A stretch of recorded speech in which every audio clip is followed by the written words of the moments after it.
This hour of the podcast is exclusively sponsored by my good friends at Advantage Gold. Advantage Gold is a 5-star rated gold company with one-of-a-kind customer service. And when it comes to gold and precious metals, Advantage Gold is the only company I'll work with. Call Advantage Gold today and make sure you let them know that Mark Levin sent you. And now, let's begin. He's here. He's here. Now, broadcasting from the underground command post, deep in the bowels of a hidden bunker, somewhere under the brick and steel of a nondescript building, we've once again made contact with our leader, Mark Levin.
We need to get right to it.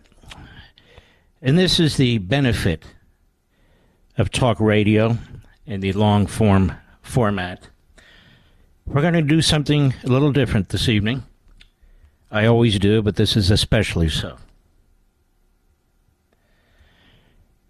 The question I am posing to you, the American people, is whether the Secretary of State Antony Blinken is a traitor to the United States. Not just a misguided ideologue, not just an Obama slug, but look all over the world. Look at Afghanistan, look at Russia and Ukraine, look at China poised to attack Taiwan. He's a special pleader for terrorists in the Middle East, the Islamonazi regime in Tehran, the Islamonazi regime in Gaza, the Islamonazi regime in the Palestinian territories. He's in the Middle East right now, spending all of his effort character assassinating the government of Israel.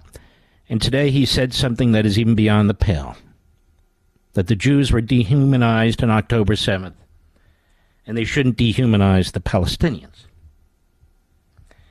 Antony Blinken has thwarted a deal between Saudi Arabia and Israel, a peace deal that would have occurred within a month of Donald Trump's reelection. And now Saudi Arabia is saying no peace unless there's a two-state solution. The Israeli people don't want a two-state solution because they know it's their final solution. And it's remarkable, given the fact that Antony Blinken is responsible for the hiring of an Iranian spy ring in the United States, led by one of his childhood friends, Robert Malley, who's had his classification pulled. And the administration refuses to tell Congress exactly what happened. Now, in the Senate, of course, the Democrats don't care. They're the Praetorian Guard for traitors, for spies, for illegal immigrants, and everything else. The Republicans in the House are having a hell of a time getting any information. And Iran is on the precipice of a nuclear weapon. And I will get to that because a well-respected organization has just announced and put out a report that Iran's potential achievement, finally, of a nuclear weapon is at the quote-unquote extreme danger phase. And Blinken is in the Middle East attacking the only country, the only one that has stood up to Iran and tried to stop them. Certainly Biden has not. So the question on the table that I want you to think about Is Antony Blinken a traitor? Is he the new Alger Hiss? Is that what's going on in our country? In my view, it sure as hell seems so. So we're going to take this step by step, America, because this involves our security, this involves our allies, this involves the lives of Americans and potentially American soldiers, 3 of whom have already died. And we're going to start tonight with a speech that John McCain gave on the floor of the Senate when Blinken was nominated for Deputy Secretary of State in the Obama administration. We've broken it into 3 parts. We'll do the best we can to keep it flowing. Got one, go. Madam President, I rise to discuss my opposition to the pending vote concerning Mr. Antony Tony Blinken, who is not only unqualified, but in fact, in my view, one of the worst selections of a very bad lot that this president has chosen. I hope that many of my colleagues will understand that not often do I come to the floor to oppose a nomination of the President of the United States, because I believe that elections have consequences. In this case, this individual has actually been dangerous to America and to the young men and women who are fighting and serving it. Mr. Blinken has been a foreign policy advisor to Vice President Biden since his days in the Senate. But as Robert Gates has noted, Mr. Biden has been, quote, wrong on nearly every major foreign policy and national security issue over the past 4 decades. At the Special Operations Fund annual meeting on May 6, 2013, Mr. Blinken discussed a number of the administration's achievements, including 1, ending the war in Iraq responsibly, 2, setting a clear strategy and date for the withdrawal from Afghanistan, 3, decimating al-Qaeda's senior leadership, and 4, repairing our alliances and restoring America's standing in the world. That is as Orwellian as any statement I have ever heard.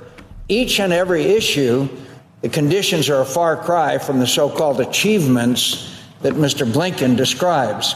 In his capacity as an assistant to the President and Deputy National Security Advisor, Mr. Blinken has been a functionary and an agent of a U.S. foreign policy that has made the world much less safe today. Let's just review some of the elements in particular and Mr. Blinken's role in conceptualizing and furthering it. U.S. foreign policy is in a shambles. It's at best a strategic and at worst anti-strategic. It lacks any concept of how to obtain our foreign policy goals.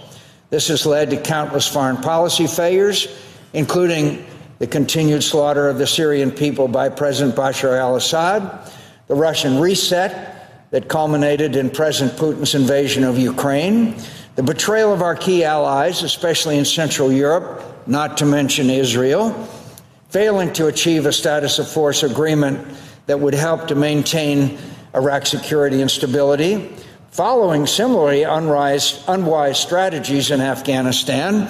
We will see the same movie in Afghanistan that we saw in Iraq if we have a date-driven withdrawal rather than a status-driven, conditions-driven situation. And our feckless position in negotiations with Iran on nuclear weapons that has failed to produce any progress towards an agreement. I could go into many other failures, such as the vaunted Geneva Convention of 40 nations that was supposed to arrange for the transition from power from Bashar Assad, the abject failure of the Israeli-Palestinian peace talks, and what will be either an imminent failure of Iranian nuclear weapons agreement or an agreement that will be disastrous in the long run. There are 2 common sayings by the administration officials, not me, that have defined the president's approach to foreign policy: leading from behind and, quote, don't do stupid stuff. These approaches have resulted in a failed foreign policy that has made America and Americans less safe. Even President Obama's most strident supporters have begun to question the president's foreign policy decisions. In an article titled "Damage to Obama's Foreign Policy Has Been Largely Self-Inflicted," The Washington Post's David Ignatius, a key supporter of the administration's foreign policy goals, wrote that, quote, at key turning points in Egypt and Libya during the Arab Spring in Syria, in Ukraine, and yes, in Benghazi, the administration was driven by messaging priorities rather than sound interest-based policy. So what does Mr. Blinken had to say about all of these issues, my friends? Let me give you a few. On Iraq, at the Center for American Progress on March 16, 2012, now I'm not making this one up. Mr. Blinken said, quote, what's beyond debate is that Iraq today is less violent, more democratic, and more prosperous, and the United States more deeply engaged there than at any time in recent history. Less violent, more democratic, and more prosperous. At a White House briefing on March 16, 2012, Mr. Blinken said, and all these are quotes, President Obama and Vice President Biden come to office with this commitment to end the Iraq war responsibly. Both parts of that sentence are critical. End the war responsibly. Under the leadership of President Obama and Vice President Biden, who the president asked to oversee our Iraq policy, has made 8 trips to Iraq since being elected, we followed that path to the letter. And he went on to say, quote, at every step along the way, many predicted that the violence would return and Iraq would slide backward toward sectarian war. Get this, he said, those predictions proved wrong. Over the past 3 years, he went on to say, over the past 3 years, violence has declined and remains at historic lows, even after we completed the drawdown of U.S. forces late last year. Remember, he said this in 2012. Weekly security incidents fell from an average of 1,600 in 2007-2008 to fewer than 100 today. Then he went on to say, and in December, after more than 8 wrenching years, President Obama kept his promise to end the war responsibly. And while Iran and Iraq will inevitably be more entwined than we and many of its neighbors would like, he went on to say, one thing we learned over more than 8 years in Iraq is that the vast majority of its leaders, including the prime minister, who at that time was Prime Minister Maliki, are first and foremost Iraqi nationalists and resistance to outside influence from anywhere, starting with Iran. Everybody knows the Iranians are probably the most influential nation in Iraq, certainly under Maliki. In foreign policy on December 27, 2013, he said, if we still had troops in Iraq today, the numbers would have been very small. They would not have been engaged in combat. That would not have been their mission. So the idea that they could or would have done something about the violence that's going on now in Iraq seems to me detached from the reality of what the mission would have been had they stayed in any small number. This is very, very important to follow this. How much time do I have left in this segment, Mr. Producer? So we're going to take a break now, and we'll try and pick up after. It'll be a little bit staccato, just because of the nature of the commercial breaks. But I need you to listen to the whole thing, because I'm telling you a story about a man who I consider a traitor, an incompetent ideologue that is dragging our country into war and destroying our allies, that is arming up our enemies, effectively arming up our enemies with tens of billions of dollars, and doing absolutely nothing to prevent Iran from getting a nuclear weapon, which they will have. The only country that has done anything to try and prevent Iran from getting a nuclear weapon in the last 3 years is Israel. And he's trying to destroy Israel. He's character assassinating Israel when he goes to the Middle East. He's trying to get these so-called moderate Arab states to break their alliances with Israel, to make demands of Israel. He's met with Abbas, who's a Holocaust-denying terrorist, telling Abbas that he wants to turn over 30% of Israel to him. This is a disaster. He's not only a traitor, I suggest that he might even be the Alger Hiss of modern era. We really don't know because the Senate won't hold any hearings. The House has held very few hearings on this man. And the Democrats are defending him, and the media are defending him. The Washington Post has a special pleader for him, Thomas Friedman. But I don't care. We'll be right back. Mark Levin.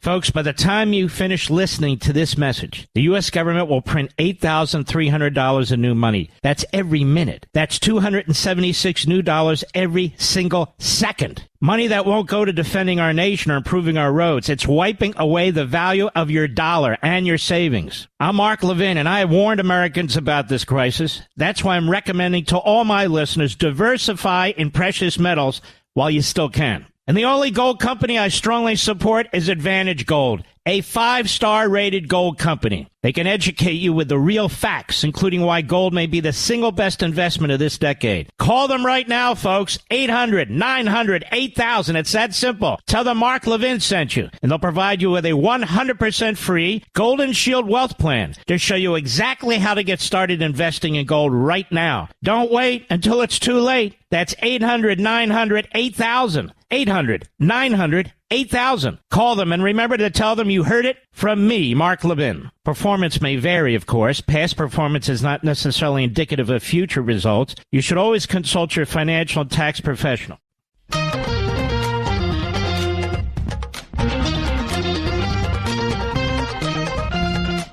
the last few days, Antony Blinken has gone to the Middle East. He's met with the inbred who runs Qatar, who is protecting right now 3 multi-billionaire Hamas leaders.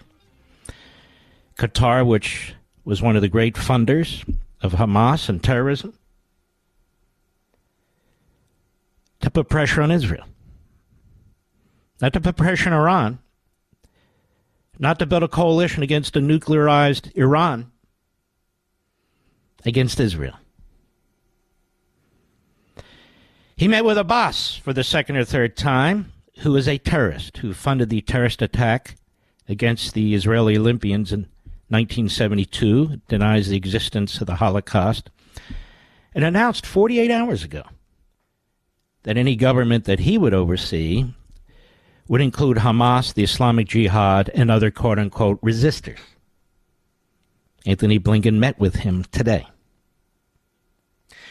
Antony Blinken, while in an Arab country, announced that while the Jews were dehumanized on October 7th,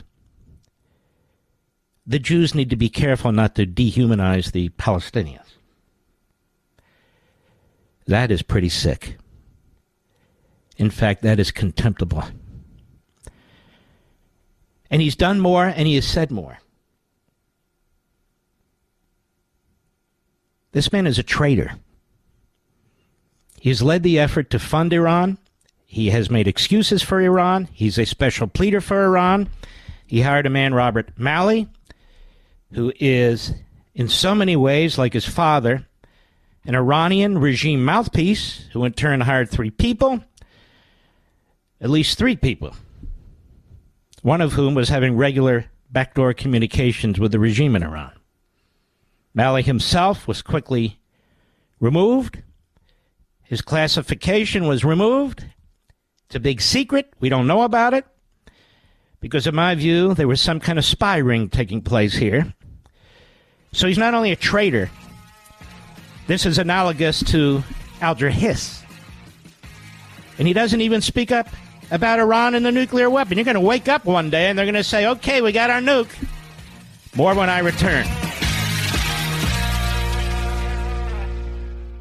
Folks, by the time you finish listening to this message, the U.S. government will print $8,300 in new money. That's every minute. That's $276 new dollars every single second. Money that won't go to defending our nation or improving our roads. It's wiping away the value of your dollar and your savings. I'm Mark Levin, and I have warned Americans about this crisis. That's why I'm recommending to all my listeners, diversify in precious metals while you still can. And the only gold company I strongly support is Advantage Gold, a 5-star rated gold company. They can educate you with the real facts, including why gold may be the single best investment of this decade. Call them right now, folks. 800-900-8000. It's that simple. Tell them Mark Levin sent you, and they'll provide you with a 100% free Golden Shield Wealth Plan to show you exactly how to get started investing in gold right now. Don't wait until it's too late. That's 800-900-8000. 800-900-8000. Call them and remember to tell them you heard it from me, Mark Levin. Performance may vary, of course. Past performance is not necessarily indicative of future results. You should always consult your financial and tax professional. All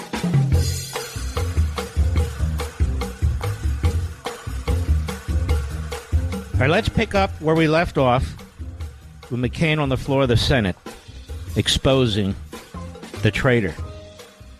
In my view, the modern-day Alger Hiss. Antony Blinken, go. Now, you don't have to take my word for it. Take the word of Secretary Gates, Secretary Panetta, Ambassador Crocker, and any knowledgeable person about Iraq. And I will insert their quotes for the record, including Ambassador Crocker, who said, of course we could have left a residual force behind. Both Panetta and Gates both said the same thing. And at no time was there a public statement by the President of the United States or Mr. Blinken that they wanted to very seriously. In fact, they trumpeted the fact when the last American troop at that time, now we have many back, but when they left, bragging about what a great day that it was. On Fox News with Chris Wallace, September 28, 2014, Wallace, finally, President Obama spoke to the UN this week, but I want to ask you about his speech to the UN saying General Assembly last year, in which he said we were ending a decade of war. How could the president have been so wrong? Blinken, the president was exactly right. The president was exactly right. What we're doing is totally different than the last decade. We're not sending hundreds of thousands of American troops back into Iraq or Afghanistan or anywhere else. We're not going to be spending trillions of American dollars. Wallace, Mr. Blinken, he said all our troops have left Iraq. In fact, he has just sent at least 1,600 troops back into Iraq. He said we've dismantled the core of al-Qaeda, and yet the Khorasan group, which you struck in the first day, is an offshoot of the core of al-Qaeda, and in fact follows the direct orders of the leader of al-Qaeda, Ayman al-Zawahiri.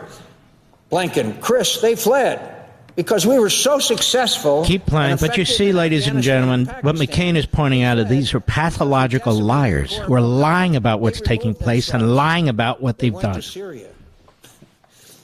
At the Carnegie Endowment for International Peace on October 30th, 2014, the White House sought to leave a limited residual force in Iraq, but the Iraqi government simply refused to agree to legal protections for such troops, said then Deputy National Security Advisor Tony Blinken, who argued the final decision to withdraw all U.S. troops was not the result of a failure to negotiate.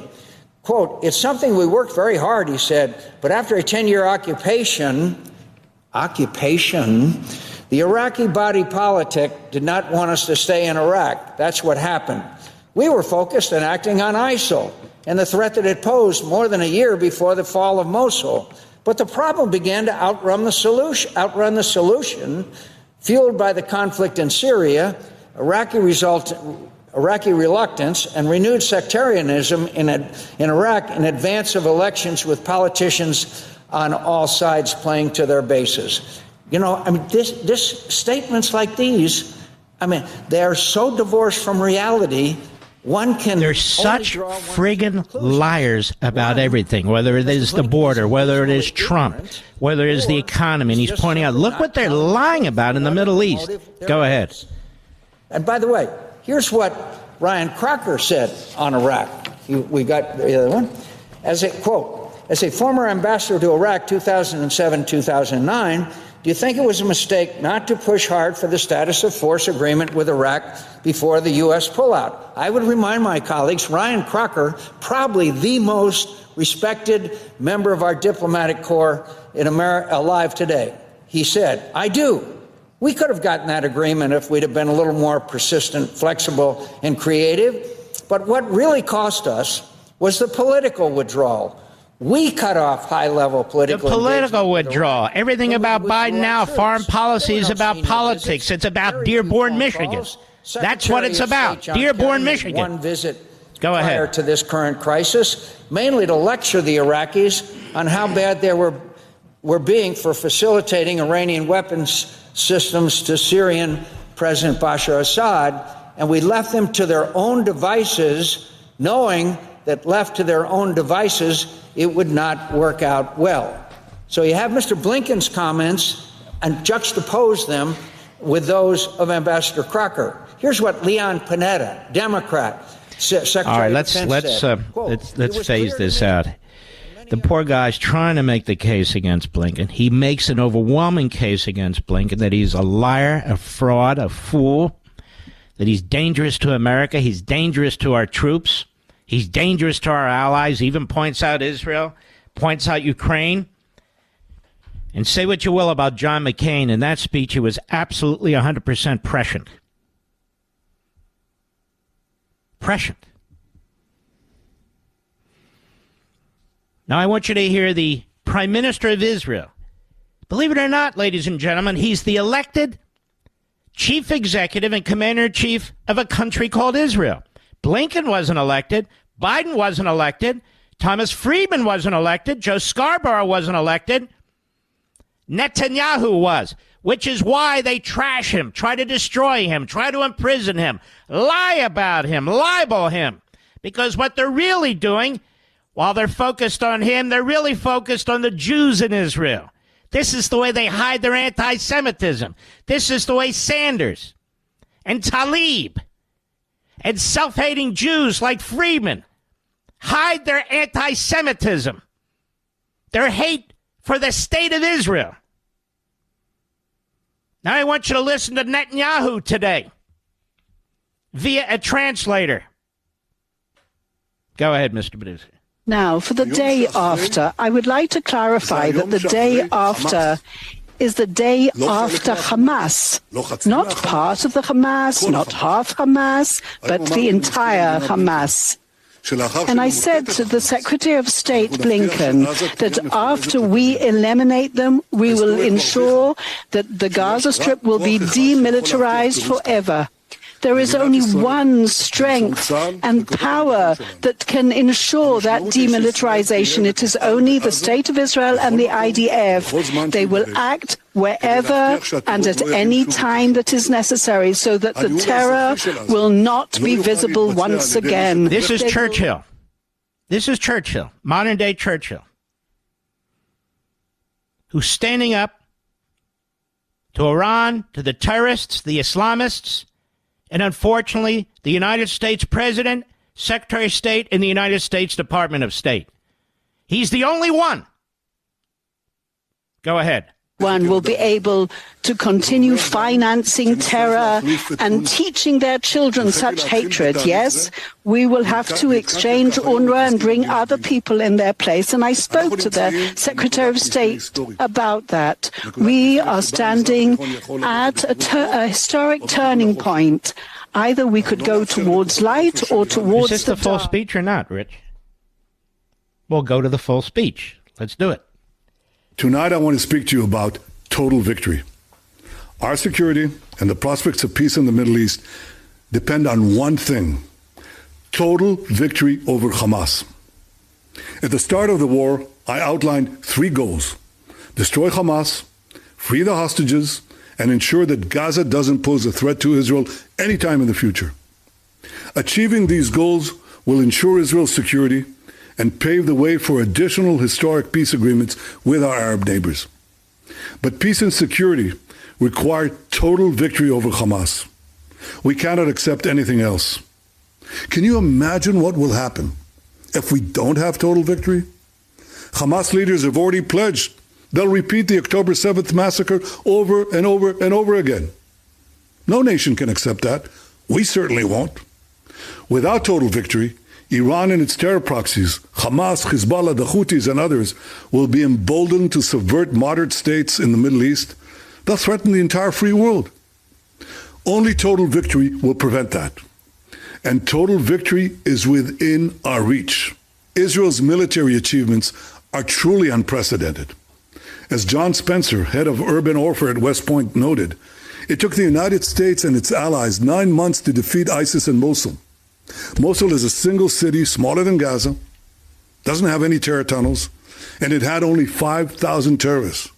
Yet in 4 months, the IDF has killed, wounded, or captured over 20,000 terrorists, more than half of Hamas's fighting force.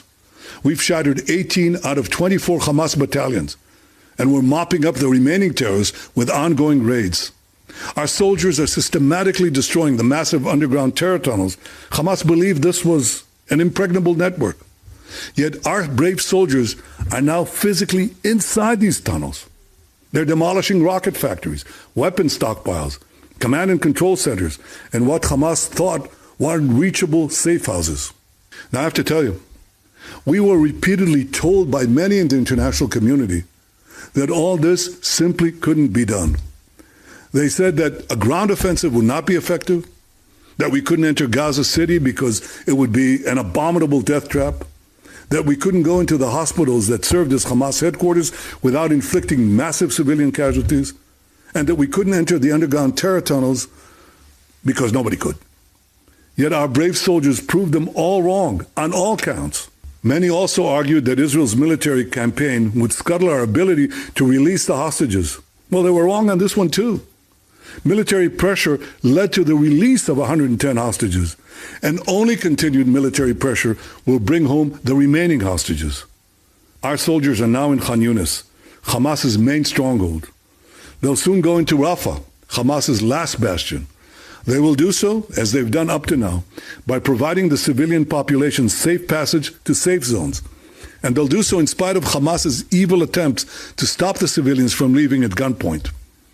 Total victory over Hamas will not take years. It will take months. Victory is within reach. And when people talk about the day after, let's be clear about one thing. It's the day after all of Hamas is destroyed. Not half of Hamas, not 3/4 of Hamas, all of Hamas.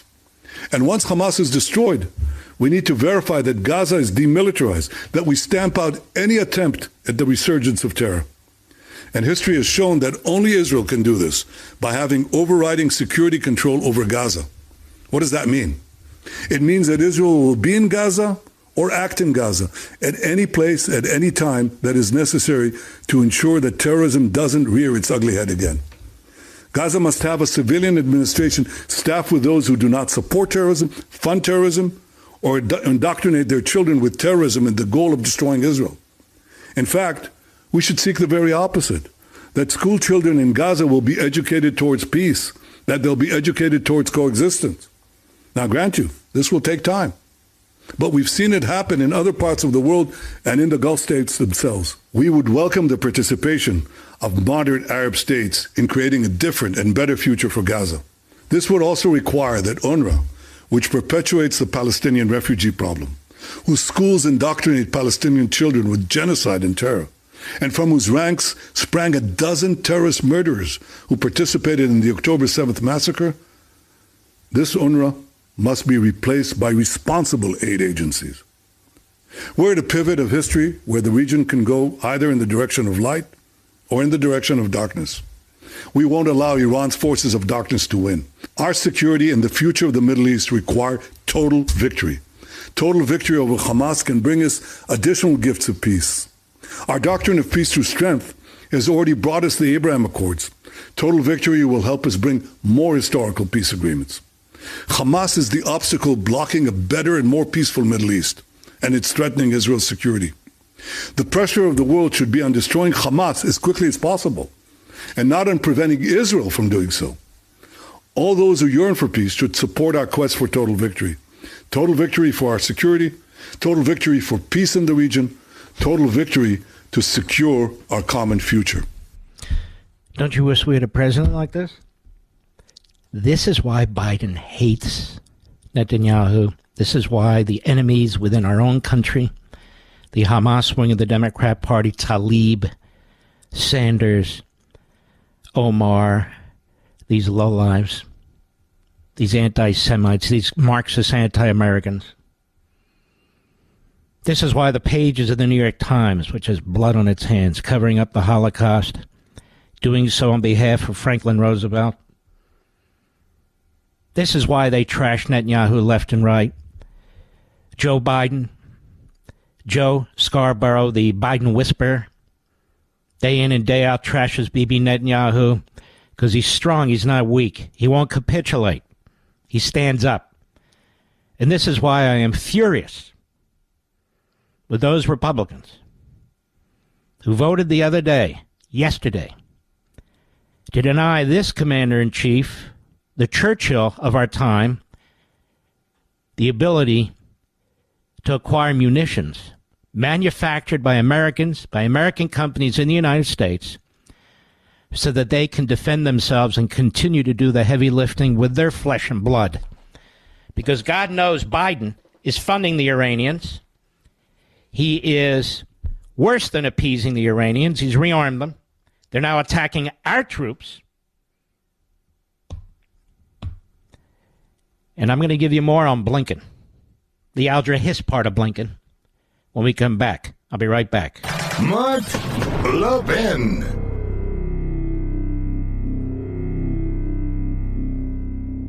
Folks, by the time you finish listening to this message, the U.S. government will print $8,300 in new money. That's every minute. That's $276 new dollars every single second. Money that won't go to defending our nation or improving our roads. It's wiping away the value of your dollar and your savings. I'm Mark Levin, and I have warned Americans about this crisis. That's why I'm recommending to all my listeners, diversify in precious metals while you still can. And the only gold company I strongly support is Advantage Gold, a 5-star rated gold company. They can educate you with the real facts, including why gold may be the single best investment of this decade. Call them right now, folks. 800-900-8000. It's that simple. Tell them Mark Levin sent you, and they'll provide you with a 100% free Golden Shield Wealth Plan to show you exactly how to get started investing in gold right now. Don't wait until it's too late. That's 800-900-8000. 800-900-8000. Call them and remember to tell them you heard it from me, Mark Levin. Performance may vary, of course. Past performance is not necessarily indicative of future results. You should always consult your financial and tax professional.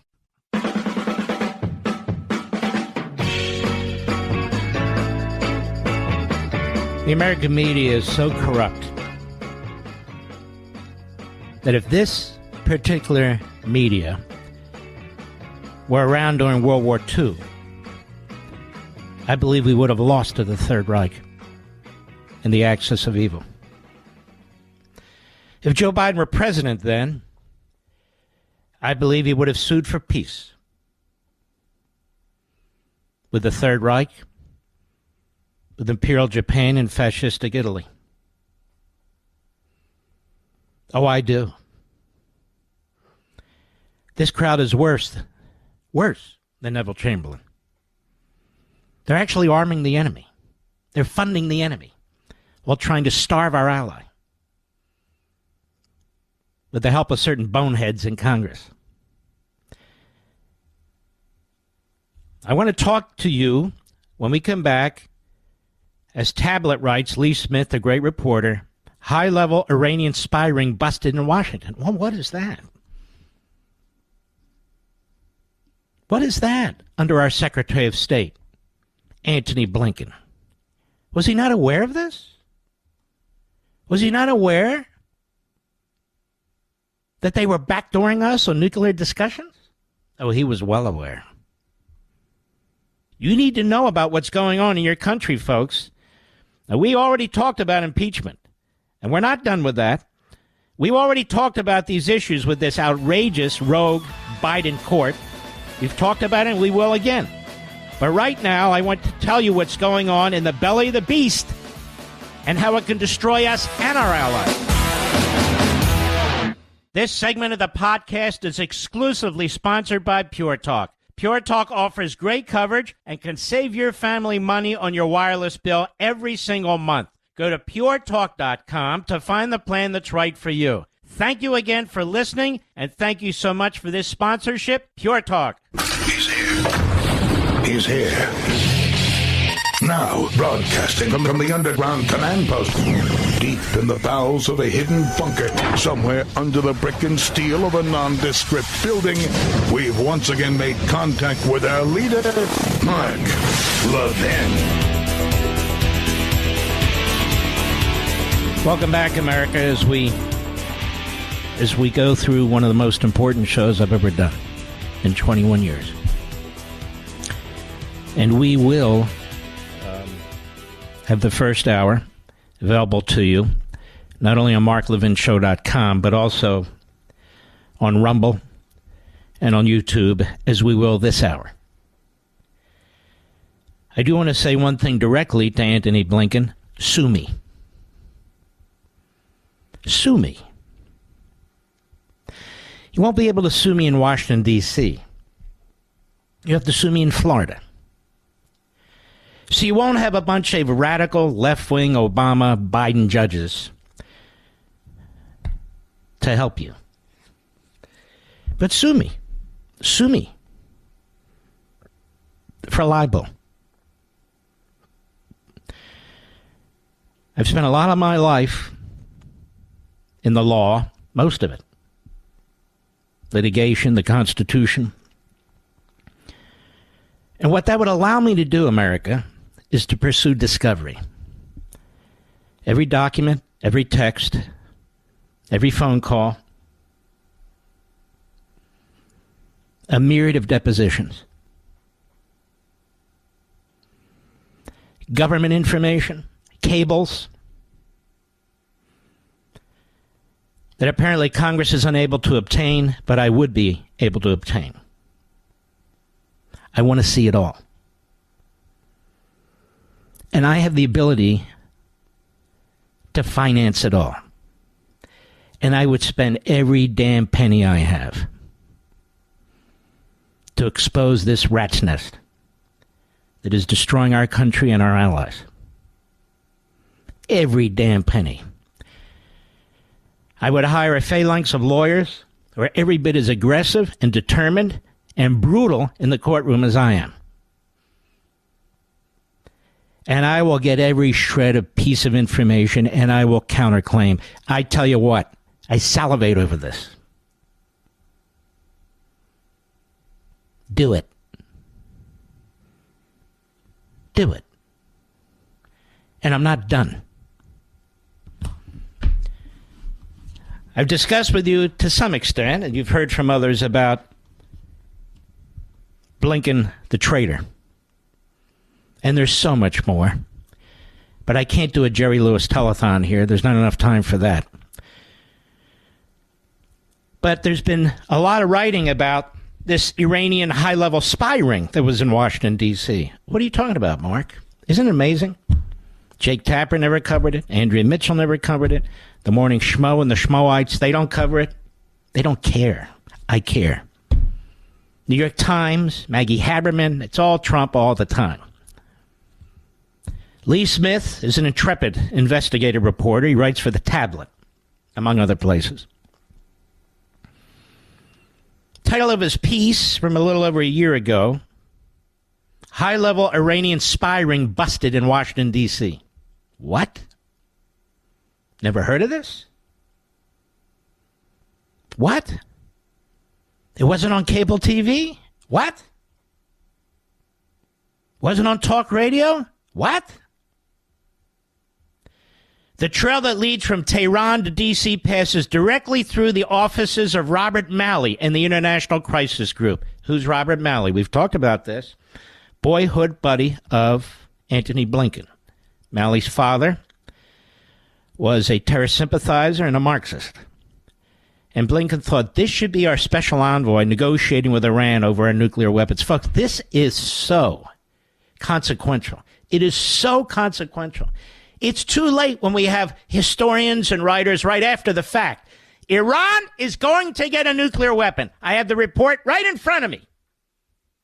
Right in front of me. The Institute for Science and International Security. A real group, not a political group. And in this document that they just released,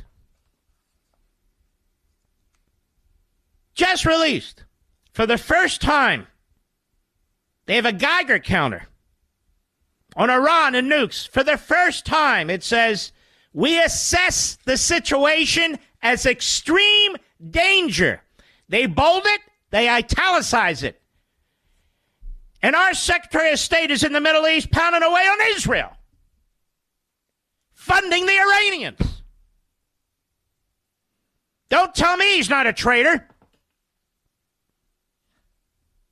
Now let's talk about the Alger Hiss side of this thing. Smith writes, the Biden administration has now suspended Iran envoy Robert Malley helped to fund, support, and direct an Iranian intelligence operation designed to influence the United States and allied governments, according to a trove of purloined Iranian government emails. Wow! Wow, how come that's not in the news?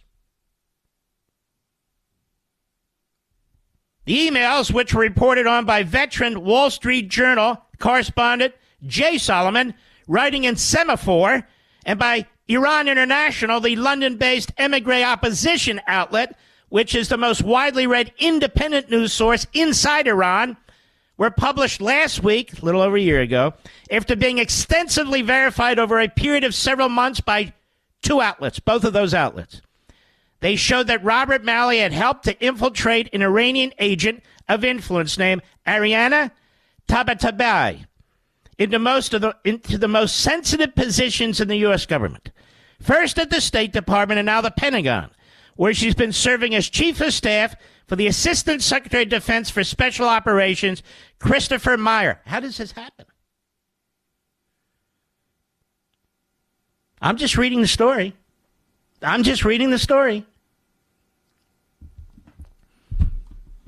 Meyer told a congressional committee that the Defense Department is, quote, actively looking into whether all law and policy was properly followed in granting my Chief of Staff top secret special compartmented information. This is the Assistant Secretary saying it about his own Chief of Staff.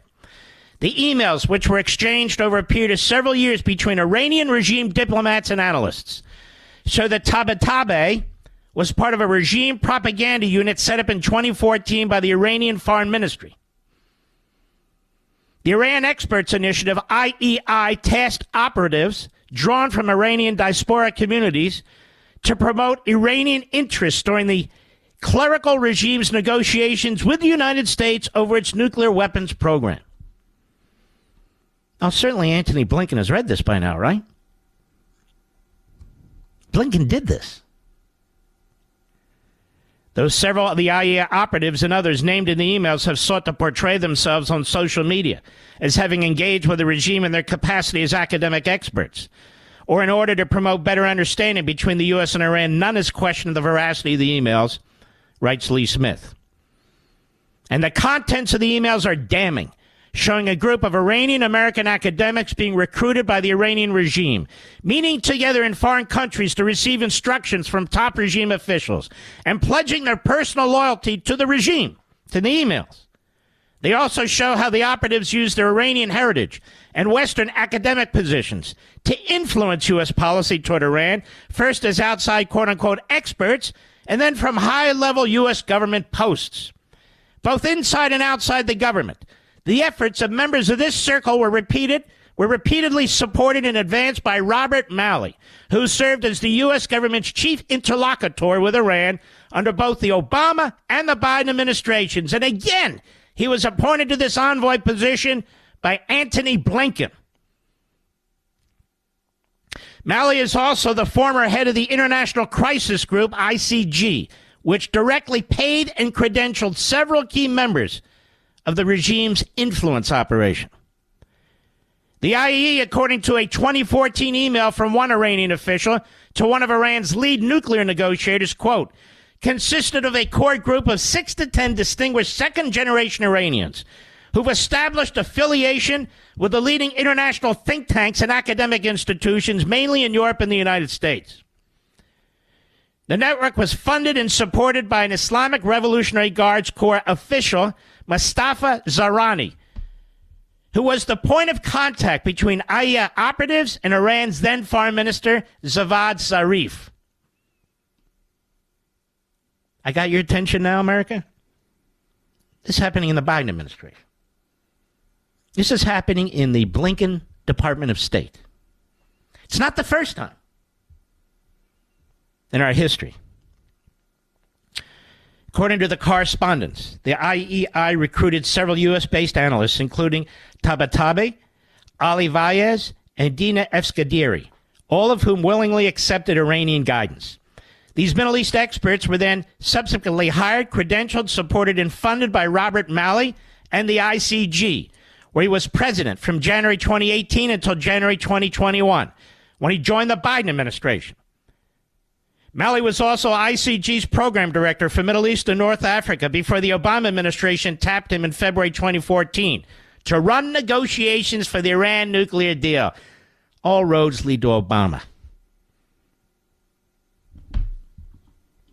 Fundamental transformation of America, don't you know? Vaez joined the ICG in 2012 and served as Malley's top deputy.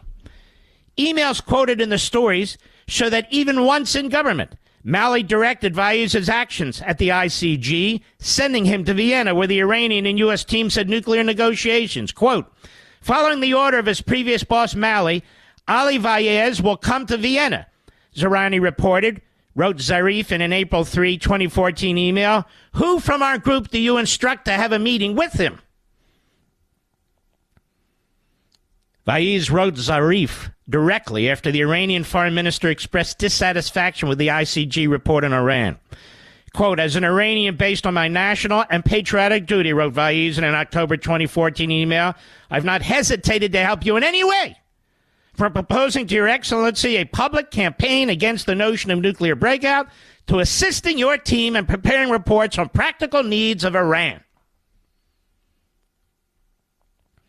These emails likely explain why Vaez was unable to obtain a security clearance by our government in order to join Malley in the Biden administration. At the same time, they raised the question of why Malley sought to bring Vaez into the State Department in the first place, and why he remained in close operational contact with him even after he was denied a security clearance. So this guy's dealing with the Iranian regime.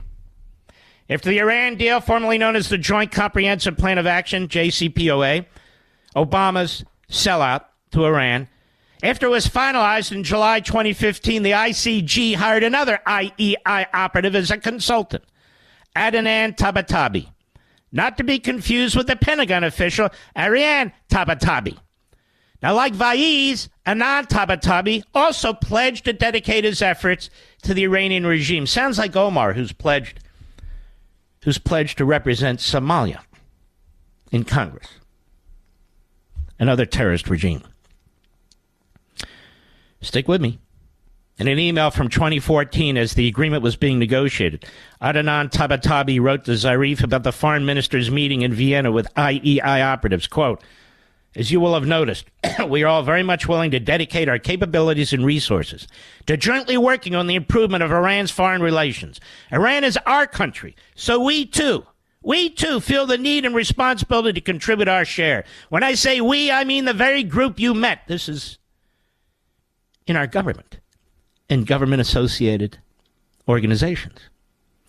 In early 2021, shortly before he joined the Biden administration, Robert Malley brought a third IEI operative, Dina Esfandiary, into the ICG. ICG did not respond by press time to Tablet's email requesting comment on its employee's role in an Iranian spy ring. February 2021, Malley hired Ariana Tabatabai to join his Iran team at the State Department. The emails document her cloying determination to prove her worth to the Iranian regime. Shortly after the 2014 meeting in Vienna, she sent Zarani a link to an article she'd co-authored with Esfandiary. Quote, as I mentioned last week, Dina and I wrote an article about the nuclear fuel of nuclear power plant at Bashir for the Bulletin, which was published today. Our goal was to show what is said in the West, that Iran does not need more than 1,500 centrifuges, is wrong, and that Iran should not be expected to reduce the number of its centrifuges. Zarani then forwarded the email to Zarif, the Iranian. You getting the drift here, Mr. Producer?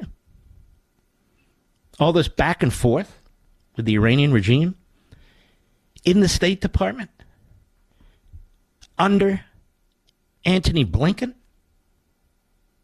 In June 2014, Ariana Tabatabai emailed Zarani to say she'd been invited to conferences in Saudi Arabia and Israel and asked for his prior approval of her trips. I'd like to ask your opinion, too, to see if you think I should accept the invitation and go, she wrote. Zarani replied that Saudi Arabia is a good case, but the second case, Israel, is better to be avoided. She responded, thank you very much for your advice. I will take action regarding Saudi Arabia and keep you updated on the progress. There's no record of her traveling to Israel.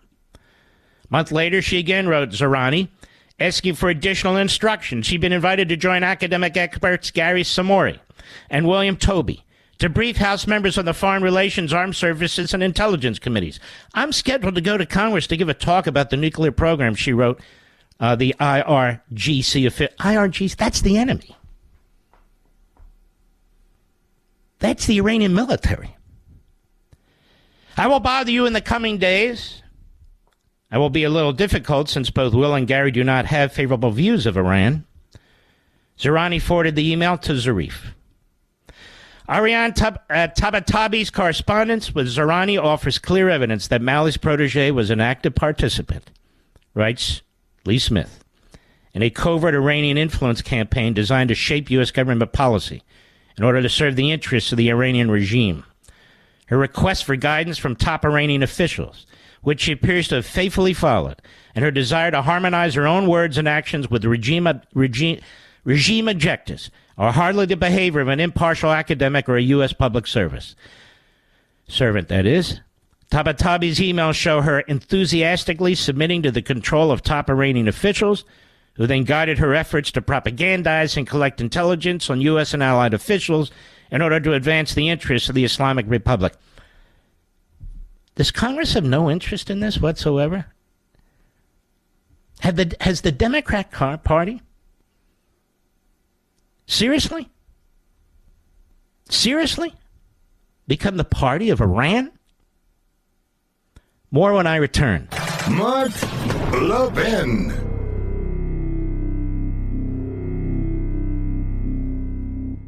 Does social engineering from leftist corporations make you feel like we're living in the Twilight Zone? Well, you're not alone. Pure Talk, my wireless company, knows the silent majority is fed up. And I urge all those Americans to stand with a company that champions your values. Those of you who always have your neighbors back, who pulled yourselves up by your bootstraps, who realize that a little bit of elbow grease can fix just about anything. Well, it's time to join your fellow patriots who fled their old wireless company for something better. Pure Talk. Pure Talk gives you phenomenal coverage on America's most dependable 5G network for half the price of the other guys. And with unlimited plans starting at just $20 a month, the average family saves almost $1,000 a year. And it's a veteran-owned company. Pure Talk is a company you can feel proud to do business with. Just go to puretalk.com/Levin to join your fellow Americans and make the switch. That's puretalk.com/Levin and save an additional 50% off your first month with Pure Talk. This is a 3-hour course. You need to listen to the second half of the program so you see where this ends. This isn't even about the Middle East.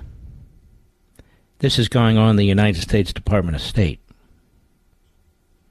An Iranian spy ring that goes to the highest levels. Robert Malley reports directly to Tony Blinken. He's not there anymore.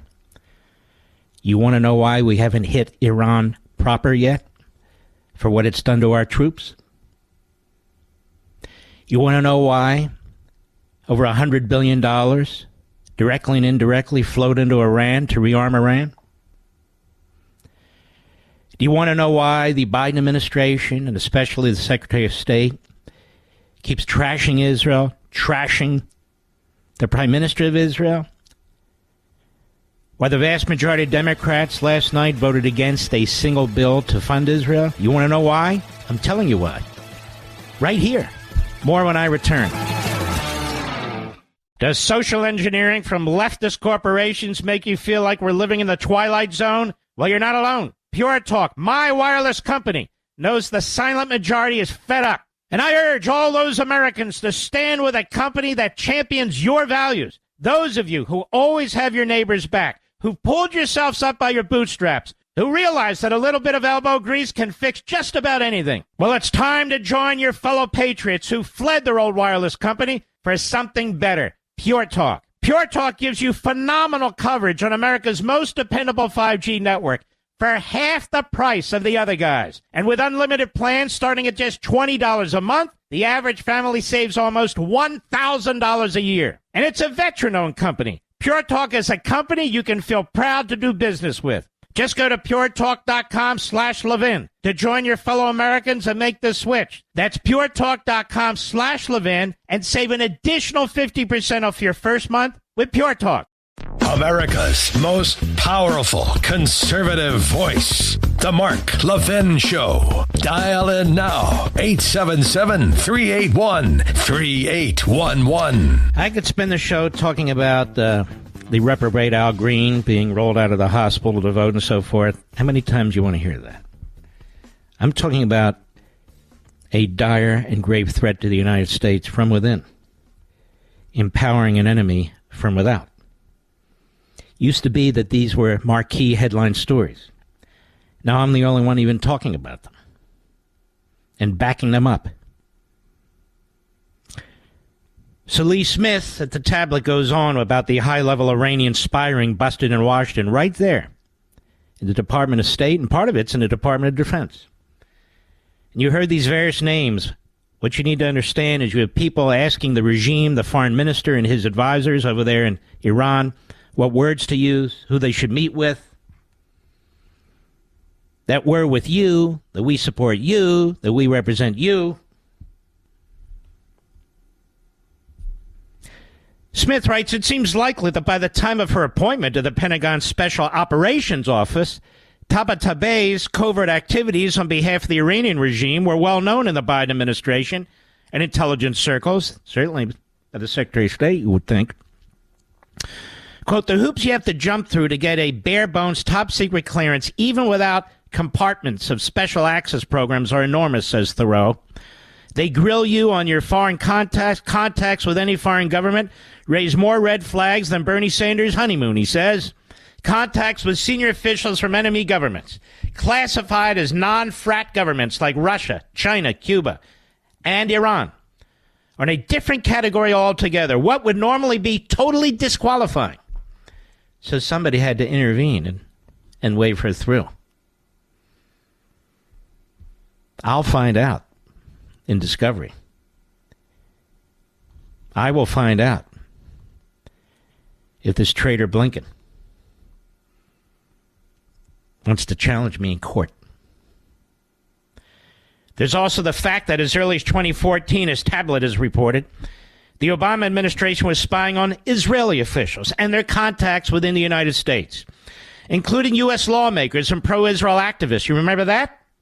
The fact that U.S. intel services routinely disobeyed guidelines preventing them from unmasking the identities of U.S. persons recorded in transcripts of foreign intelligence intercepts has been exhaustively demonstrated in a long series of U.S. government reports, congressional investigations, and other reporting.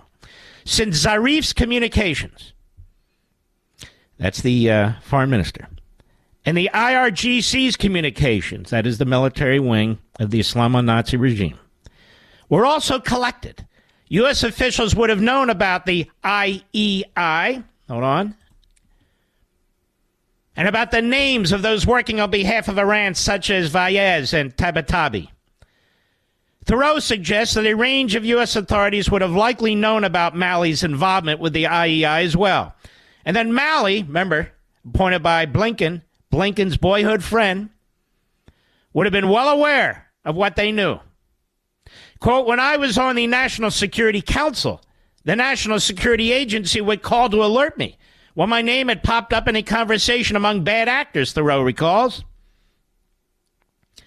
The facts of Robert Malley's involvement, our envoy to Iran, who worked directly for the Secretary of State Blinken, with the IEI and its agents, are likely to have been old news within the Biden administration.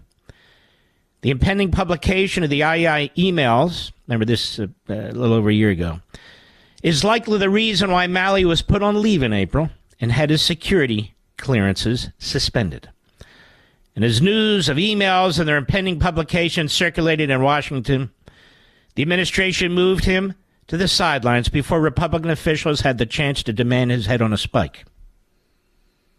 Why an Iranian operative is still at the Pentagon as I speak, especially in a job that gives her daily access to classified information that puts the country's most sensitive military operations at risk, is another matter entirely. Quote, the optimistic reading, says Thoreau, is that they were watching her to see what she does, and the FBI has her apartment all teched up.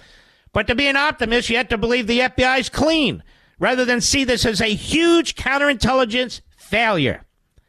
Though, of course, it's not a failure if they were complicit, he says. Meanwhile, they're after Trump's documents, Mr. Producer. They've criminally charged Donald Trump and want to throw him in prison, former president, for documents. Nobody's been criminally charged here. The spy ring or conspiracy with Blinken, collusion, nobody. So far, however, the evidence points to a less optimistic reading, writes Smith.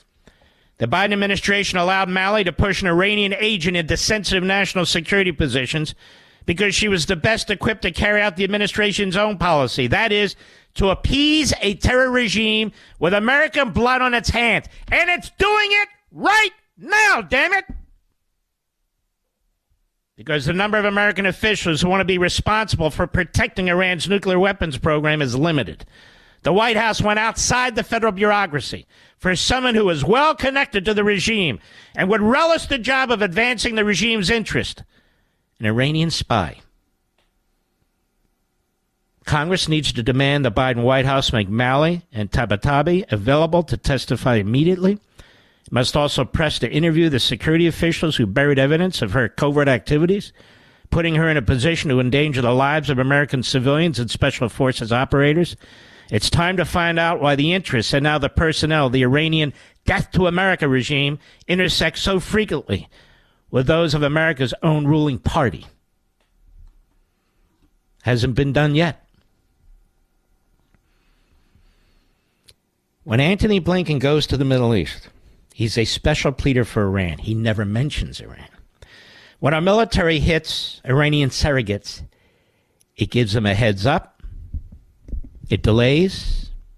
We don't want a wider war with Iran. They say it over and over again.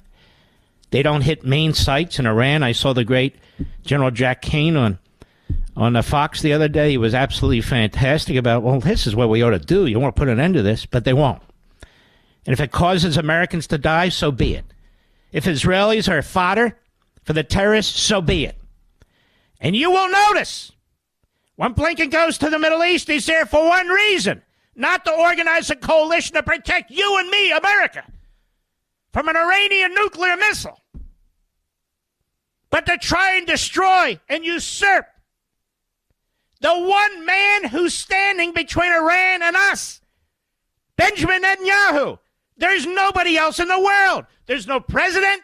There's no prime minister. There's no monarch. There's no dictator. It's him, and that's all there is. Nothing else.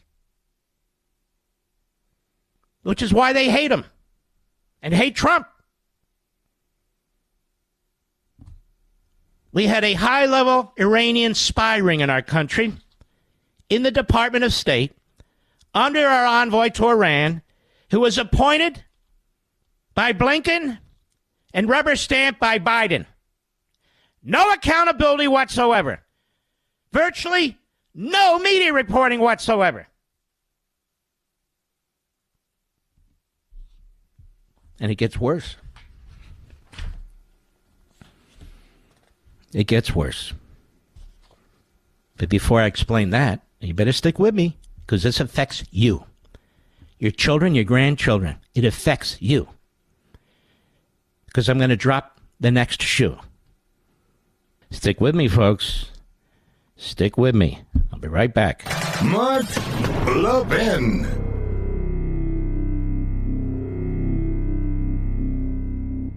Does social engineering from leftist corporations make you feel like we're living in the Twilight Zone? Well, you're not alone. Pure Talk, my wireless company, knows the silent majority is fed up.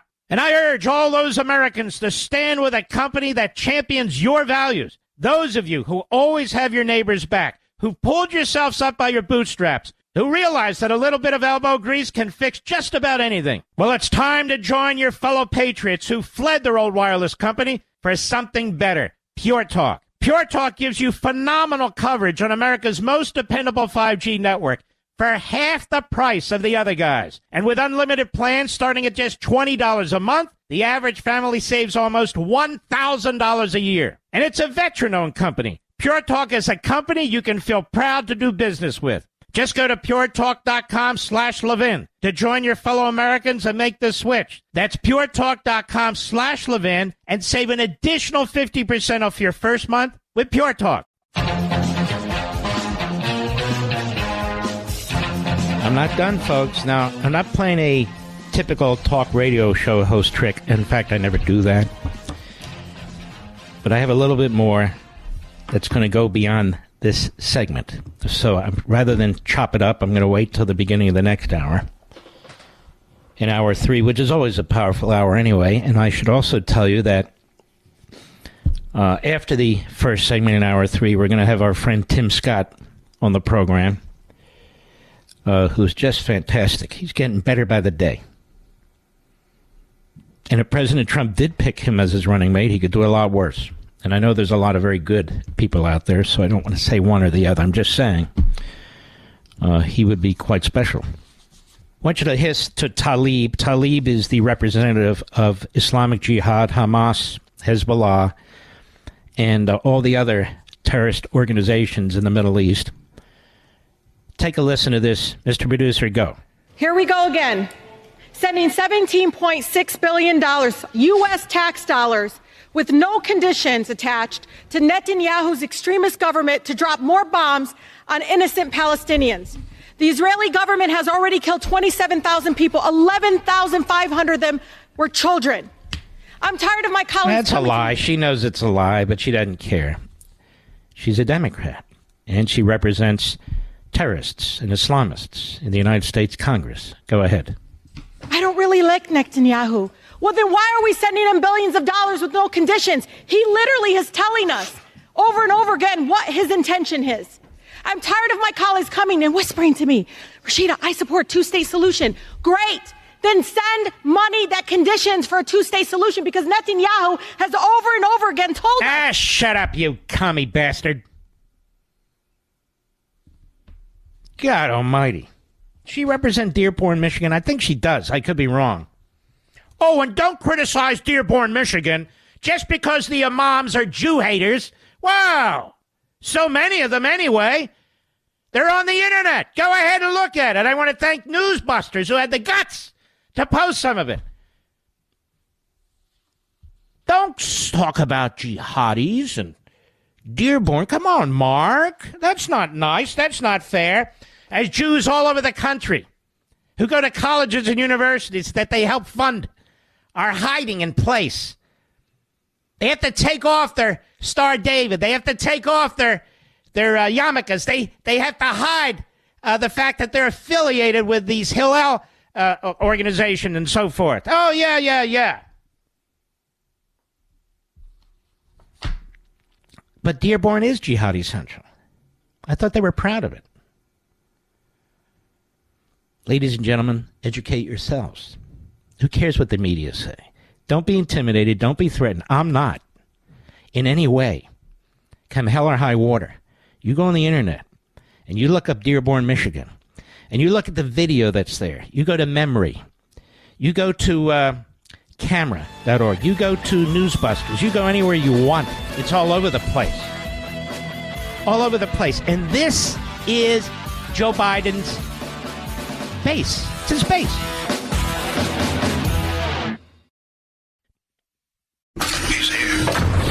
He's here. Now, broadcasting from the underground command post, deep in the bowels of a hidden bunker, somewhere under the brick and steel of a nondescript building, we've once again made contact with our leader, Mark Levin. Hello, America. Mark Levin here. Our number, 877-381-3811. 877-381-3811. This is Radio Free America. Radio Free America right here. I just posted on my social platforms a link to a video by Memory, MEMRI.org. I told you this is a fantastic group, and that's why they're under attack. And they put together a compilation of the peaceful protests and the peaceful statements of one imam after another in Dearborn, Michigan. You ought to check it out. I challenge every news platform in America to play it, so their audience can make their own decision about what's going on in Dearborn, Michigan. I challenge Media Matters to post it. I challenge Mediaite to post it. I challenge Drudge to post it. Why not? Let the people decide, rather than telling what the people to think. Or characterizing people like me. Oh, you're this, you're that. He said this. No, you don't have to do any of that. You can post all my audio. It's right there on marklevinshow.com. But do post the video. And the audience ought to look at it, listen to it, the American people, and decide for themselves if they're comfortable with what's going on in Dearborn, Michigan. Now, Dearborn, Michigan is ground zero for the Biden campaign. It's ground zero for the Biden campaign. Now watch the video. It's there for the whole world to see. I've linked to it. I've made it easy for the millions and millions of you who are listening. And draw your own conclusions. Because you see, they'll try and shut me up and try and shut up Memory. And even the Wall Street Journal editorial page, for all its faults, they allowed this gentleman to write an op-ed. The man who's in charge of Memory, and of course, they're being threatened. Everybody's being threatened. Are we going to get an apology? Well, wait a minute. What is going on in Dearborn, Michigan that they don't want us to know? There's a lot going on. And you ought to check it out. This is what happens in totalitarian regimes when you have a media like this. Don't look there. Don't say that. We decide what the truth is. We decide what the facts are. We decide what words you can use. We decide what values you'll have. We will decide what you can think. We will decide what's proper and what's not proper. That's what we're at. That's where we are. That's not where I am. Now, before we bring Tim Scott on, there is a report by a very reputable organization, not right-wing, not left-wing, Institute for Science and International Security. They want to think about that name. I guess it goes by ISIS, Mr. Producer, but nonetheless. The Iran threat Geiger counter reaching extreme danger. And we talked at length first hour, talked at length second hour. Now here's where the rubber hits the road. A national security threat is typically posed by a combination of hostile intentions and capabilities. The threat from Iran's nuclear program is no exception. This just came out. You haven't heard this on any news platform in America. Conservative, liberal, Democrat, none. Why?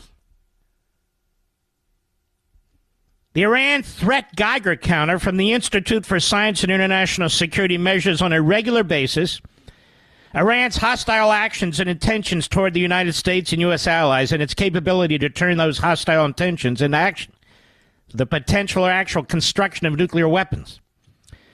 As with the radiation levels measured by a Geiger counter, any level above zero represents a degree of danger. Since May 2023, the date of the last edition of the counter, the Geiger counter, the threat posed by Iran's nuclear program has increased dramatically. This increased threat has been in part fueled by the Hamas terrorist attacks on Israel on October 7, Israel's subsequent invasion of Gaza, and subsequent attacks carried out by Iranian-backed proxy groups, including Palestinian Islamic Jihad, Hezbollah, and Ansar Allah, that is, the Houthis. The volatile situation in the region is providing Iran with a unique opportunity and amplified internal justification for building nuclear weapons, while the United States and Israel's resources to detect and deter Iran from succeeding are stretched thin. Oh, but we have these 13, 14 members of the Freedom Caucus. Look, we can't vote for this unless there's an offset with the Internal Revenue. Good God. You guys have your heads up your asses. It's unbelievable. You see what's going on? The ongoing conflicts are leading to the neglect of the Iranian nuclear threat at a time when Iran's nuclear weapons capabilities have never been greater. Coupled with decreased transparency over its nuclear program, you know who's complaining about that? The UN, for God's sakes. We are facing the real possibility that Iran may choose to weaponize its nuclear capabilities and build nuclear weapons. There was an article the other day that said they can do it in a week. These grave and concerning changes have led the Institute to raise the total threat score to 151 out of 180. 151 out of 180, up from 140 in May 2023, and assessed as extreme danger. For the first time, the counter has ever reached this level. And there's our Secretary of State, the state of confusion, doing exactly what he intends to do. And let me tell you a little secret. You ready for this, America? Obama, Biden, Blinken, and Sullivan, they want Iran to have a nuclear weapon. First of all, if they didn't, they'd be acting completely differently, wouldn't they? So why do they want it to have a nuclear weapon? Because they want a realigned Middle East, as others have written, like Michael Dolan. And in order to do that, Israel must be weaker, and Israel's enemies must be stronger. And that's Iran. Now, this is insanity. This is suicide. And that's why I call Blinken a traitor. And that's why this spy ring was able to operate within the State Department under Blinken for as long as it did, and with Biden's blessing. No questions from any of the media to the dim-witted press secretary ever about the spy ring, ever about Iran and the nukes. You hear nothing. And what about this Geiger counter from this highly regarded think tank? Not a word. This just came out. The current score of 151 is the extreme danger territory. Most of the points are the result of Iran's hostile actions and rhetoric against the United States and its allies, combined with the fact that Iran's nuclear breakout time remains at 0. In other words, now. The rest result from Iranian progress on developing sensitive nuclear capabilities, increasing its nuclear weaponization efforts beyond breakout, and inadequate transparency over its nuclear program. They've thrown out the UN now. The scores have increased across the board since May 2023, moving the overall threat score to extreme danger. That's okay. We got to get Trump, you know. It's Trump. Got to get Trump. Jake Tapper is very busy representing Hamas. Got to get Trump. And it goes through in detail. Have I posted this yet, Mr. Producer? I didn't hear you. Have I posted this yet? All right, so our Geiger counter, this scholarly report is on my platforms. And I would encourage you, if you can't read it all, at least read the summary and pass it around. Because this nation is facing a dire threat from Iran and from within. From a traitor, who's the Secretary of State, from a spy ring worse than Alger Hiss ever did within the Department of State and in the Biden administration, and an effort to really weaken, if not destroy, the state of Israel. Because that's what Iran wants. And then a nuclear weapon which tops it off. And once they get a nuke, there's no turning back. Can you imagine? This is why they have not hit Iran yet, because they are special pleaders for Iran. Every one of those people in that spy ring should have been arrested by now. I don't know that any has been. Any. I'll be right back. Mark Levin.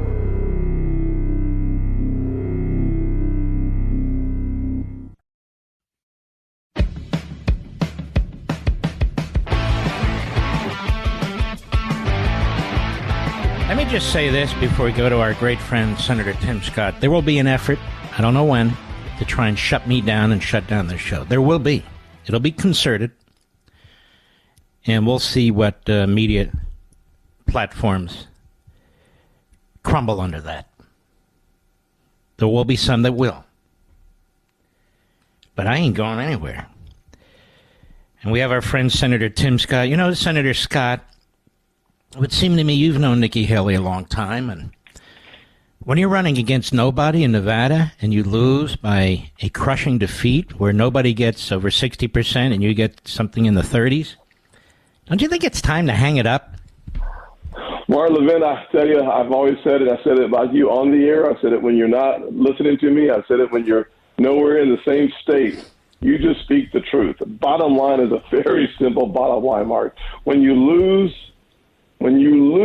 to no one on the ballot, it is time to hang it up, endorse Donald Trump, and move on. Because the American people, the conservative movement, is squarely behind Donald Trump.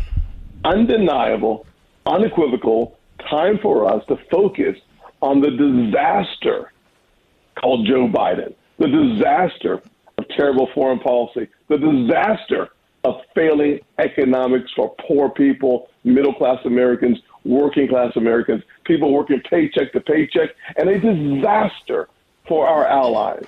Every moment we're not talking about Joe Biden is an abdication of our responsibility as leaders of the conservative movement. We need to rally behind Donald Trump right now, Mark.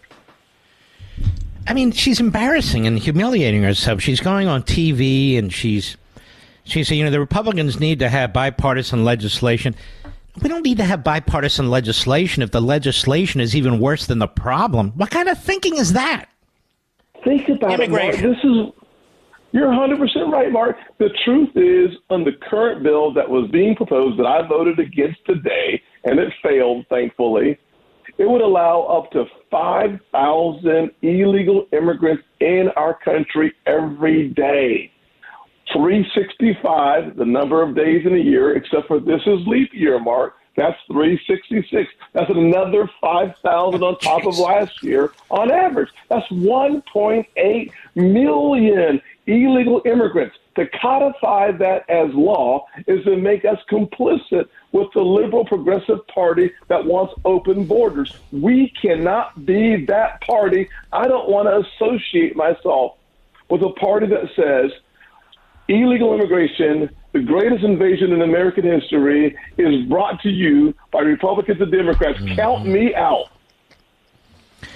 And, you know, we have Joe Biden, who a month ago, his Secretary of DHS, all their mouthpieces in the media, Schumer, Hakeem Jeffries, and the rest in the conga line, telling us a month ago the border was secure. You've been in those hearings. The border's secure. He says it on it's secure. Now all of a sudden it's not secure, and it's Trump's fault, MAGA's fault, and everybody's fault but Joe Biden. You think they're going to get away with these flat-out psychopath-type lies?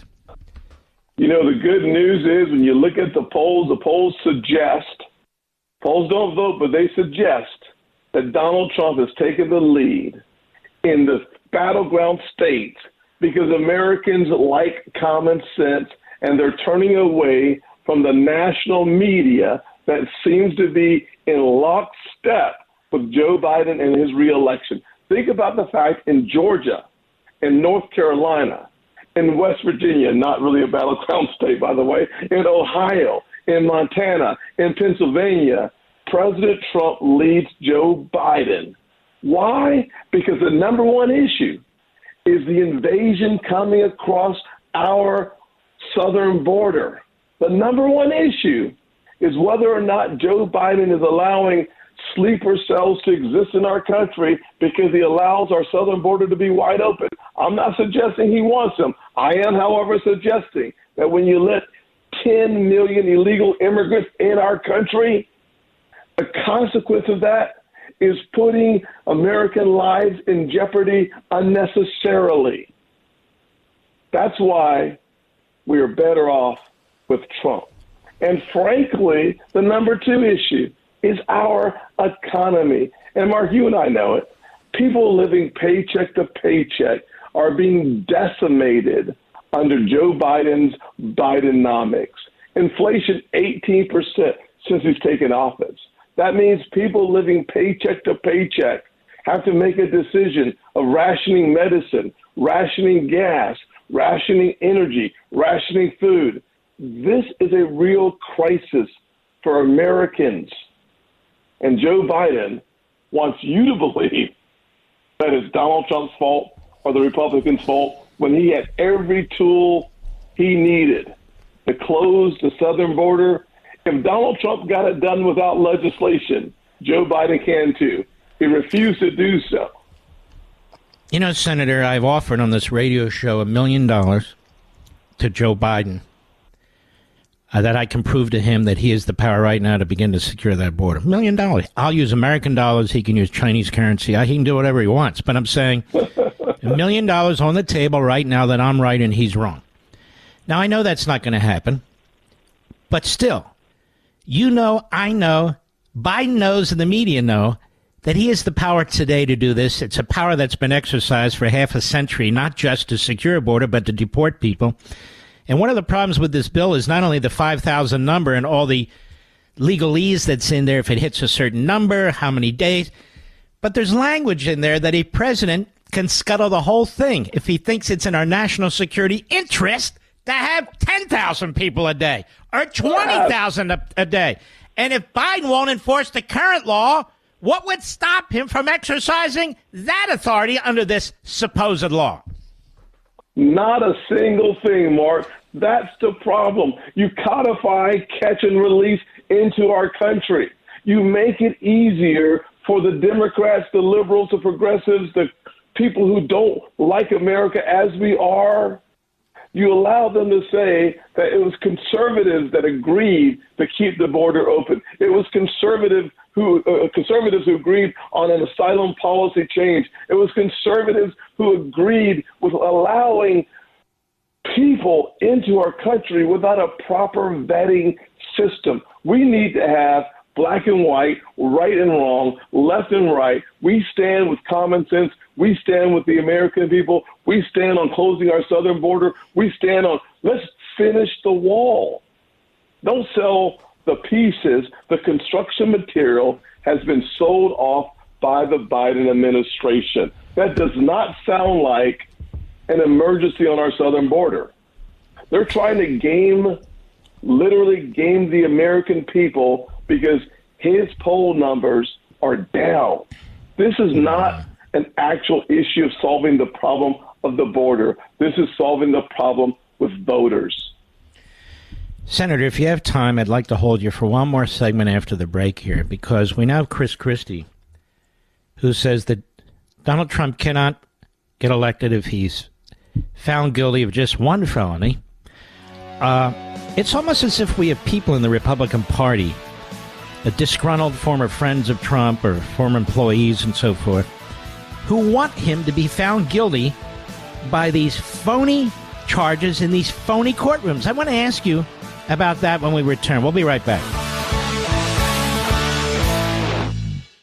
Mark Levin, the thunder on the right. Call in now, 877-381-3811. We're here with Senator Tim Scott, who is on the short list, potentially, to be the number 2 on the Trump ticket.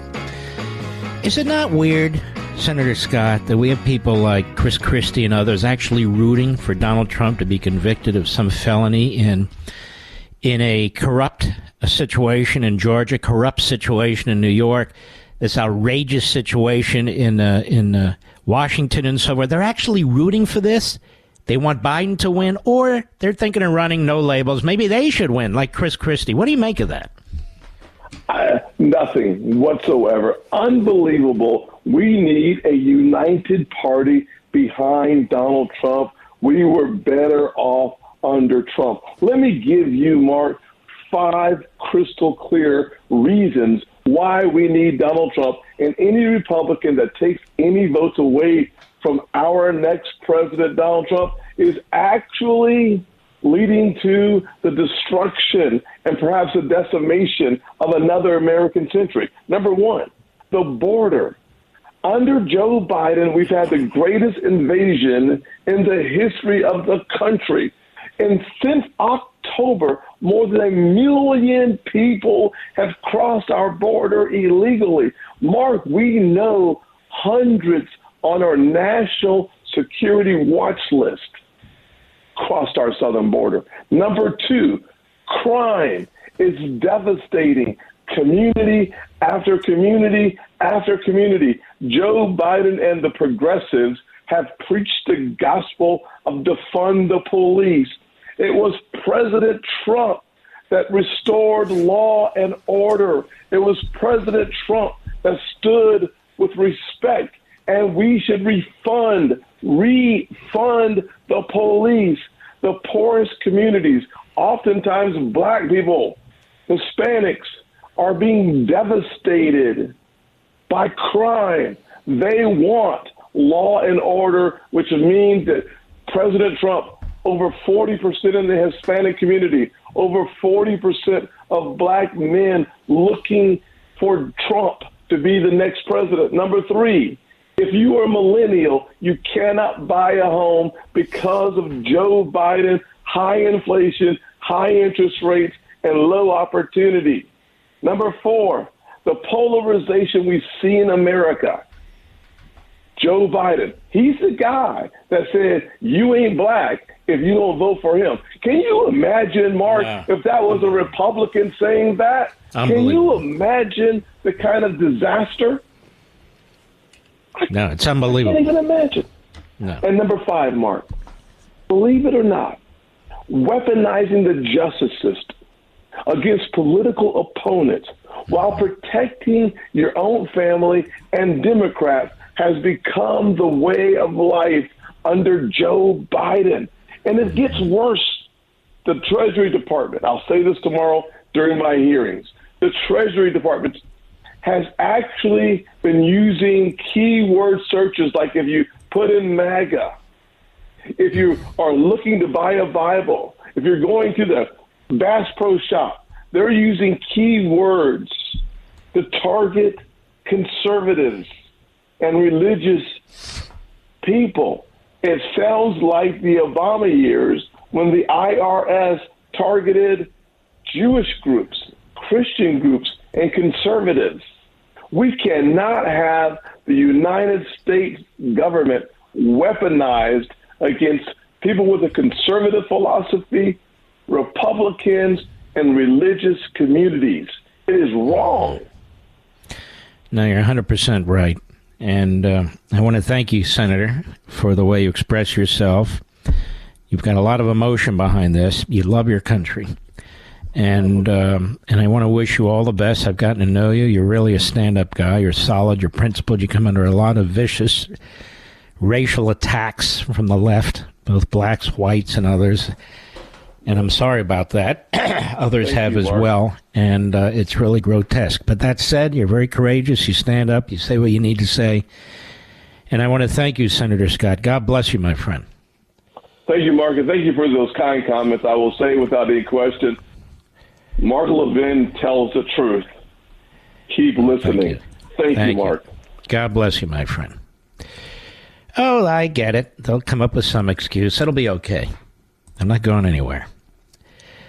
And that's a fact. I'm not even worried about it, to be perfectly honest with you. Now, even though we're coming towards the end of this show, we have about 20 minutes left. What we're going to do is put on our platforms, Mr. Producer, all our social platforms, 2 links to Rumble. Am I correct about that, Rich? 2 links to Rumble. The first link will be Tony Blinken, essentially traitor. The second link will be the spy ring, the Iranian spy ring that existed under Tony Blinken. And I'm hoping you'll share. I don't get any money for this. I don't get any pat on the back for this. I do this because I'm a believer in this country and a believer in securing this country. It's that simple. I hope you will take these 2 links. It's so simple, isn't it, to attach it to an email, attach them, and circulate them everywhere. And the bottom line is we are now facing a true nuclear threat from a terrorist country that has, through its surrogates, killed American soldiers, even before this. You watch Tunnel to Towers, you watch Wounded Soldiers, you watch all these commercials, all these remarkable young men, mostly, and some young women who've been brutalized by these people. Those are our people. Our people. Did you notice October 7th occurs and immediately Biden and Blinken and their surrogates say, Iran, we have no direct links to Iran? What? Iran's bragging. They kill 3 American soldiers, and we haven't touched 1 inch of Iran's territory. Not an inch. Blinken goes to the Middle East and he attacks Israel. He and his surrogates in the media attack Netanyahu day in and day out. Because Netanyahu stands between the terrorists and liberty. Blinken has sided with the wrong side, and something he said today was so contemptible. His moral equivalency, because the guy has no morals. Look at him, he's cold-blooded. We lost soldiers at the end of Afghanistan. We left American citizens still in Afghanistan. They considered a victory. They led the Ukrainians astray. They wouldn't give them the weapon systems that they needed early in the war to have a decisive victory over Russia. I'm sorry, I'm not a Russia-phile. I don't even want to interview Putin. I don't give a damn what the guy says. What does he mean to me? Nothing. I mean, you might as well interview the head of Hamas or whatever. I'm not against people can interview whomever they want, but I'm not one of them. Any more than I want to interview Xi. Another mass murder. History's a funny thing. History, the facts eventually shake out. Blinken will have chapter after chapter written about him for the next 1,000 years. How he sabotaged the state of Israel while pretending to support it. How he sided with the terrorists and the terrorist regimes. How he's worked with the Iranians through a spy network effectively to arm the Iranians with nuclear weapons because of his ideology. It's his ideology, Friedman's ideology, the ideology of the pseudo-intelligentsia. If that's not a traitor, I don't know what is. Meanwhile, Donald Trump's bogged down on documents on January 6th. And you better believe Biden has orchestrated the whole damn thing. Well, he hasn't put his fingerprints on everything. He doesn't have to. They just leaked to the New York Times, and all of the reprobates read the New York Times because the New York Times Corporation, it has blood on its hands too. And so they need to take out Trump and they need to take out Netanyahu because these are really the two men who stand between us and totalitarianism and tyranny. And so they turn Trump into Hitler and they turn Netanyahu into a Nazi. Think about it. Think about it. Talk about an insurrection. Where's the evidence that Trump led an insurrection? Where's the evidence that he told the military to stand down? The evidence is the opposite. Where's the evidence that he helped arm them, that he even knew they were armed? They weren't armed. Where's the evidence that he coordinated this? There's no evidence. This is the most investigated issue in human history. There's nothing. They don't have a text message. They don't have an email. They don't have a syllable. They don't have crap suggesting that Donald Trump wanted an insurrection on January 6th. Nothing. Zero. Or they would have charged him with it. They would have leaked it already. Not one person who has served prison time or is in prison today or is going to prison has been charged with an insurrection. Not one. And you have this fraud, Pan, and these other frauds, this panel of circuit court judges, left-wing liberals. One of them is just a joke appointed by Bush, and then the other two, as it turns out, are appointed by Biden. And the one that we talk about, Pan, her husband's one of the Pan scum that went after Kavanaugh and lied through his teeth, both of them. Well, that's a resume enhancer, of course. I'm sure Lindsey Graham voted for it. You know, you have the right to have whoever you want on the... No, you don't, you idiot. You have a role. You're in the Senate.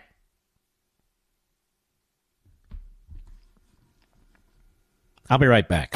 Mark Levin.